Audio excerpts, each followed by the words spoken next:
can turn the world on with her smile?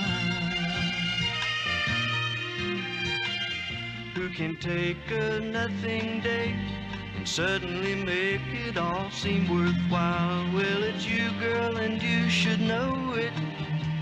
With each glance and every little movement you show it. Love is all around, no need to waste it.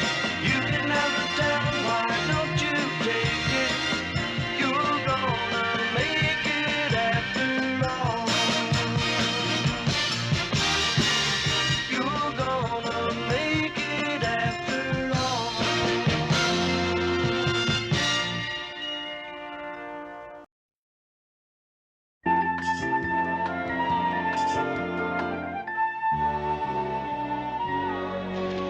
Hi, guys. Hi. Hello, here's your humorous filler for tonight. I don't get this. Never mind, I'll use something No, else. explain it to me. I want to know. I want to understand. Explain it to me. Firemen are supposed to put out fires, but their building burned down. Probably an accident. Oh, say, Luke. Luke, I'd like to talk to you about my blazers. What about your blazer? Well, don't you think it's about time I got a new one? Something in keeping with my personality? Oh, sure, Ted. How about a white canvas one with long sleeves that buckle behind your back? See, if you want anything around here, all you have to do is ask for it. Seems like a good day to stay out of Lou's way. Right. Mary?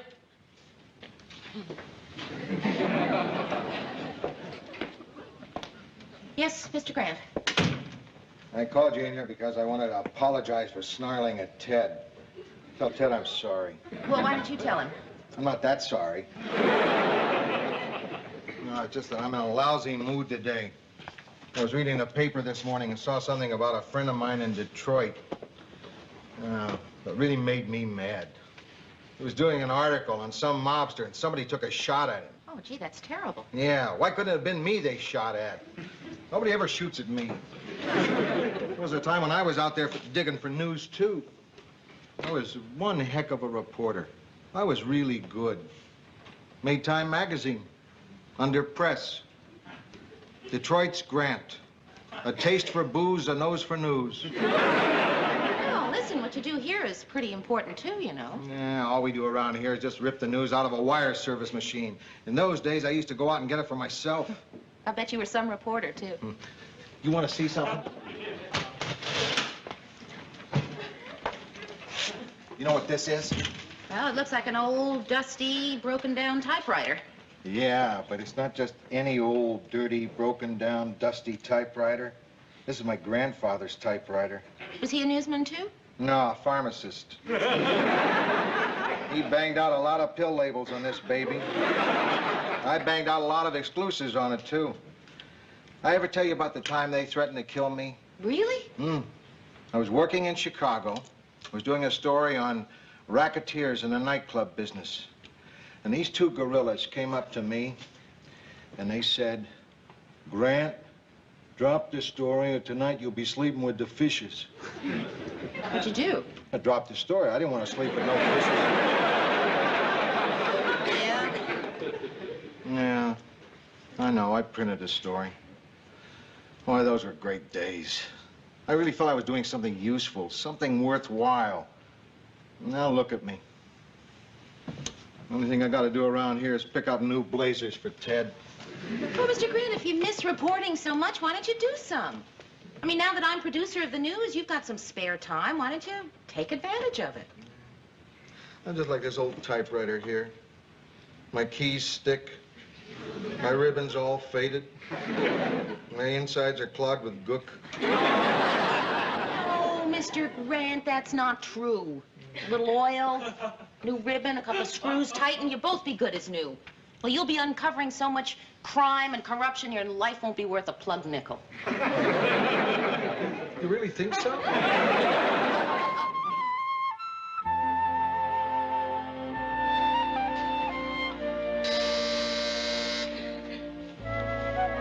Who is it? Lou and Charlie.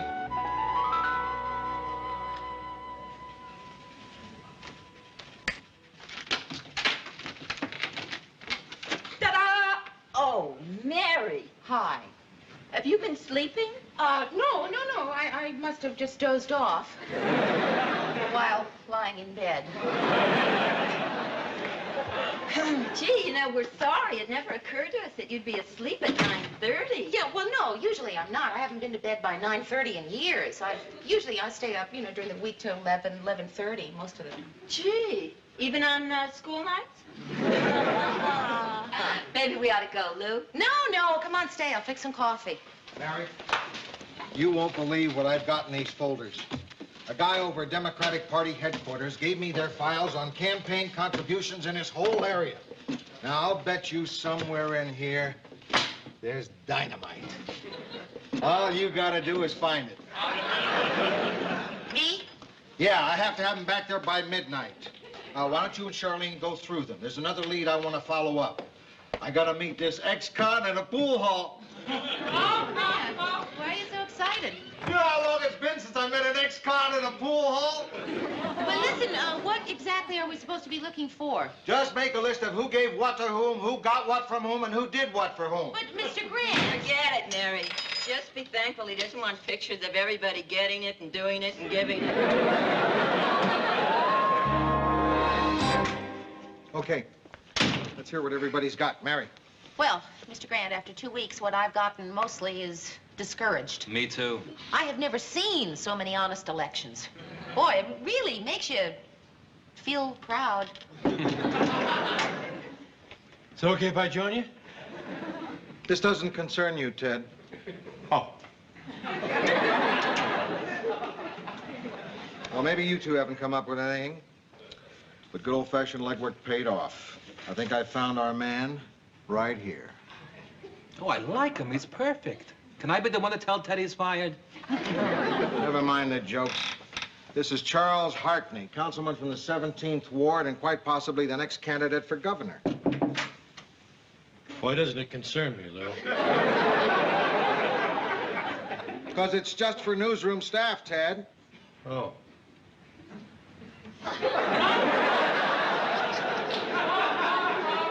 Now, I did a lot of research, and this guy strikes me as the kind of subject we're looking for. Uh-huh.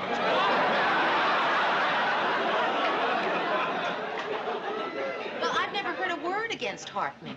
And he's got an honest face. Oh, I know that sounds dumb.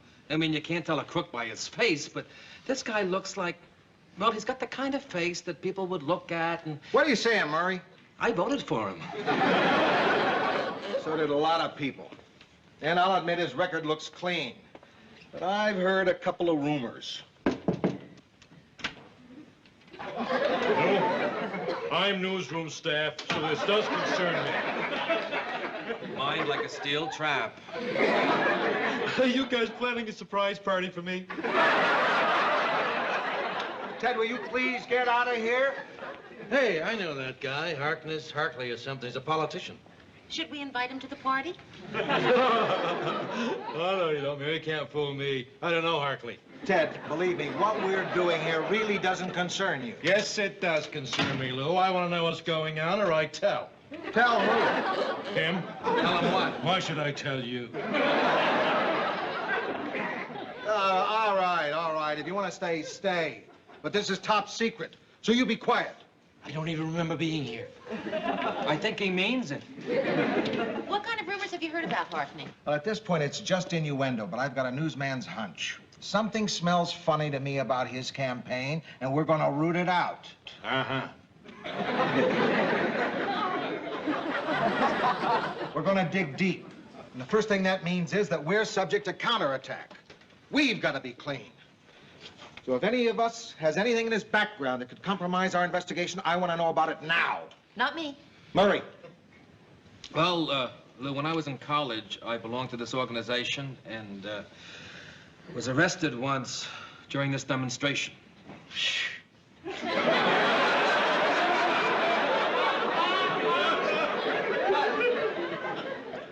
A left-wing riot? No, a fraternity panty raid. A panty raid. And all I got was a pair of sweat socks.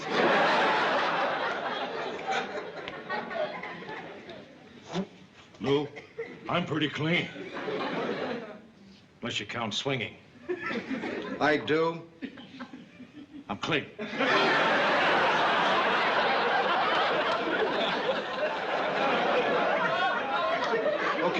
Okay.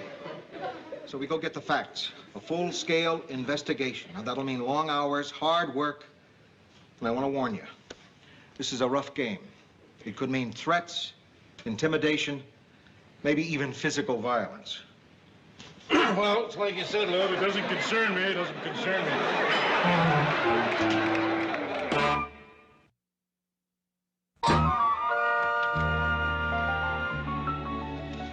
Mary, I'm expecting a visitor, an important one. All right, I'll buzz you when he gets here. What's his name? This kind of guy, you don't ask his name.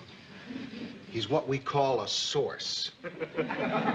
He provides information for money. If anyone's got the goods on Harkney, he does. You mean you're paying for information? It's a last resort, Mary. I'm starting to get a little discouraged.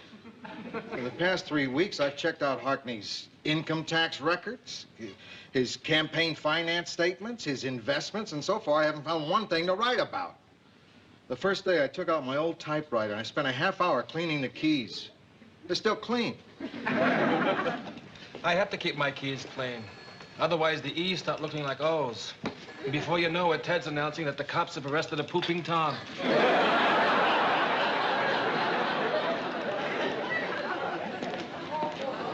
I'm looking for Lou Grant. My name is... That's all right. I don't have to know. Hiya, Jack. Oh, good to see you, Lou. Look, I got the information you wanted. I added a one-page summary. Everything in a nutshell. This is it, Mary, our $1 million story. Oh, it's $25, Lou. 25 bucks? That's all you want? Oh, I didn't do it for money, Lou. I did it for old time's sake. And just enough money to cover the Xerox expenses. Oh, hey, thanks, Jack. That's terrific of you. That's terrific. 25 bucks. Yeah. 25. I'm a little short. 8. Mary? Yeah, I'll look. You take a check? Oh, yeah, you've been out of business a long time, Lou. 5. 5. That makes 13. 10. You got 12 bucks. Yes.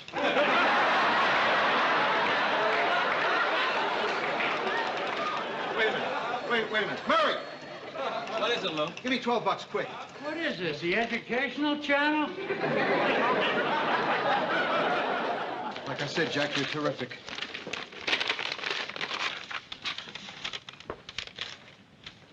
Mr. Grant, what? What is it?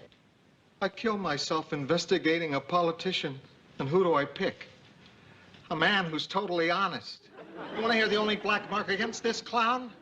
Listen to this. In April 1965, he got a $2 parking ticket. His meter expired while he was delivering Easter baskets to an orphanage. Mr. Grant? Mary, I better be alone now. Believe me, you've never seen me like this, and I don't think anyone should.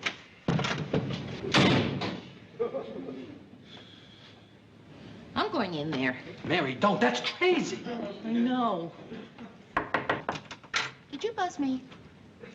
I distinctly told you... Grant, I'm coming in anyway. And don't be concerned about my not having seen you like this before. What's so different about the way you're behaving? You want something different. Well,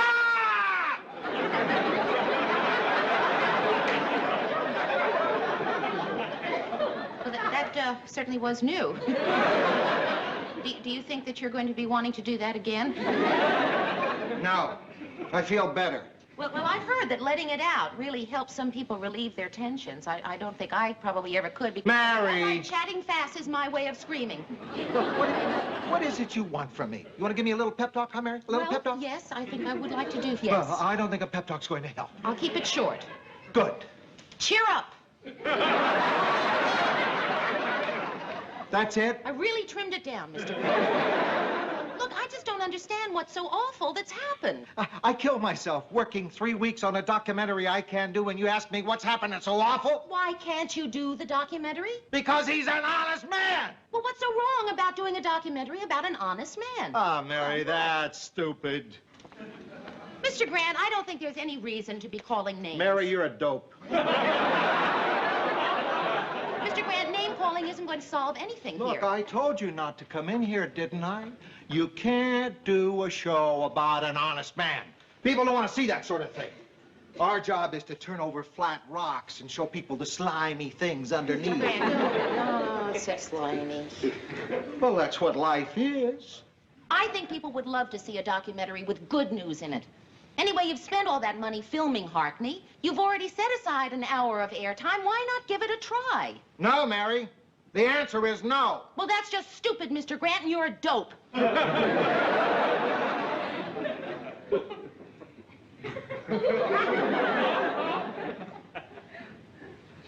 Okay, you talked me into it. Gee, I don't know why you're doing all this. None of this stuff seems all that dusty. Because I'm nervous. I can't just sit around waiting. What's to be nervous about? Lou's going to come back from editing, and either he's going to say, Mary, it's a good show, or Mary, you're fired. Yeah, right. Listen, I know it's easy for me to say, but what is the point of worrying, huh? I remember one time... Oh, you don't want to hear somebody else's dull story. Yeah, sure I do. Maybe it'll distract me. Go. Well, the point is, I was worried about a show once, too. I was playing Vegas and dating a lot. A friend of mine had fixed me up with Sinatra the night before, and I was dog-tired. My arrangements hadn't arrived, and I... Frank Sinatra? Yeah, and we'd been out late. My arrangements hadn't arrived, and... You went out with Frank Sinatra? Yeah, we'd been out late the night before. My arrangements hadn't arrived. You went out with Frank Sinatra? Yeah, he was playing there, too. Anyway, my arrangements hadn't arrived, and so I had no chance to rehearse. Blue eyes? Yeah. What was he like? Nice guy. So anyway, my arrangements didn't arrive. I got 3 hours before Did you date him more than once? I don't remember. Anyway, there I was. The show's about to open. It's a sellout crowd. I have no arrangements, no rehearsal, and my conductor is fogged in an airport in San Francisco. You don't remember whether or not you dated Frank Sinatra more than once? I don't know. It must have been 10 years ago. Well, the point is, my worrying turned out to be for nothing. Hi. I think we can relax. It looks good. What? The show. Oh, Mr. Grant, that's wonderful. Wow. You gonna watch it with us tomorrow night? Yeah, I'd love to, but I gotta work. Oh, listen. There's a TV behind the bar. Why don't you both come and watch it with me? Well, fine with me, Mary. Yeah, sure. Oh, great. We'll bring the whole gang. Come on, I'll double park. Okay, terrific. See you then. Oh, and Mary, about Sinatra. Yeah. You know how some guys sort of get jealous about that sort of thing? Yeah. So please, don't say anything to Robert Redford.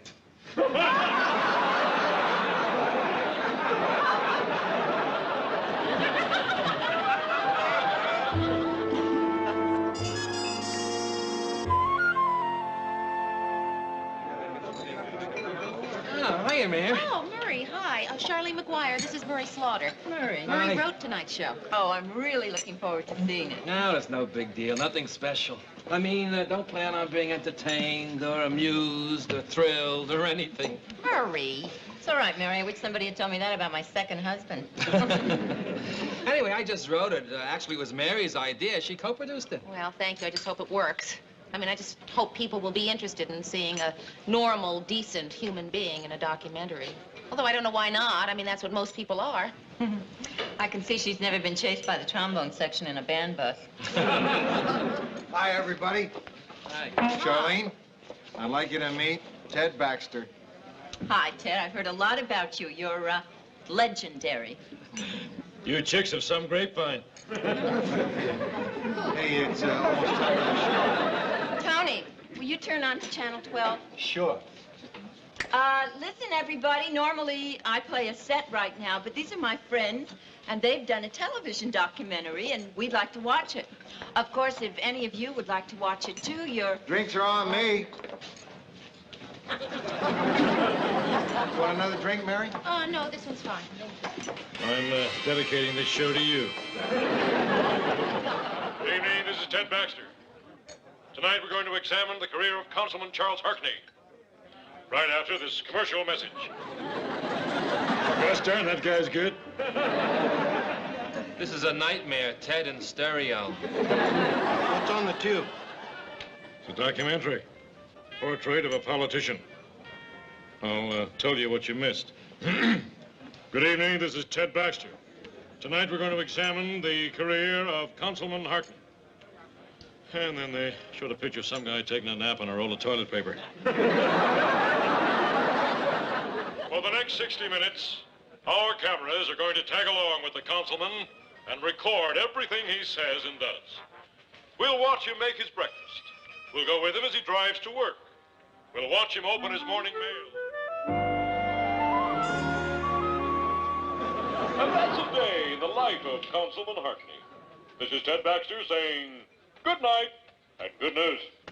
I hope you're satisfied. We had a fire here once and more people stayed. Harry, I don't believe it. You've done the impossible. You've made Ted Baxter look dull.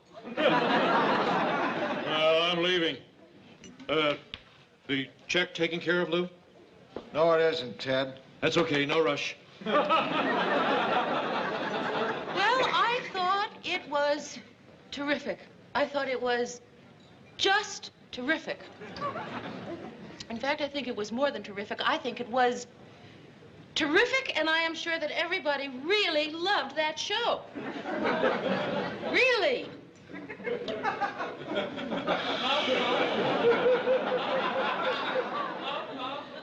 There were 20 people here.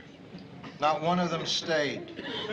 A drunk at the bar watched for 2 minutes and then went home to his wife. Yeah, and he's been divorced for 15 years. Listen, I gotta go back to work. Well, you just listen. Just because people left doesn't mean that they didn't really love that show. It just means that they had other places to go. What about the ones who didn't finish their drinks? Not thirsty? Murray left after the first commercial. Well, Mr. Grant, I have my theory that everybody loved the show, and apparently you have another theory. What is your theory?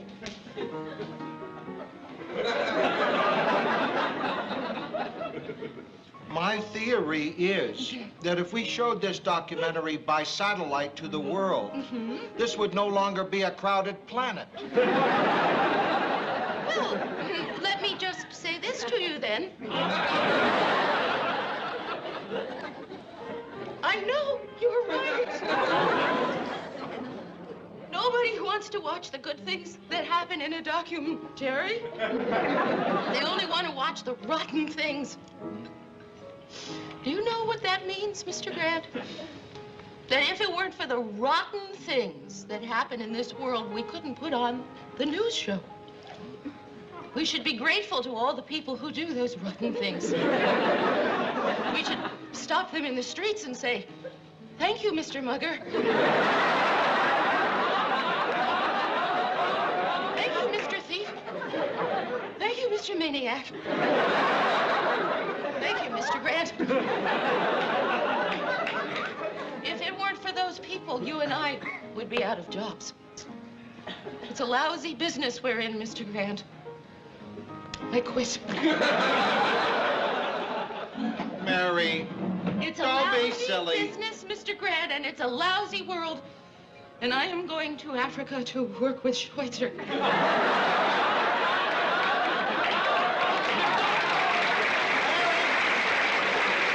Mary! Albert Schweitzer is dead. Do you see what I mean, Mr. Lousy, lousy world.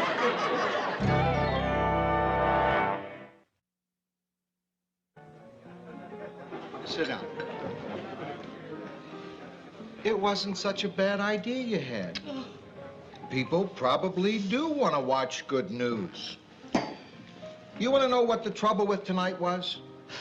I'll tell you what the trouble was. We put on a bad show.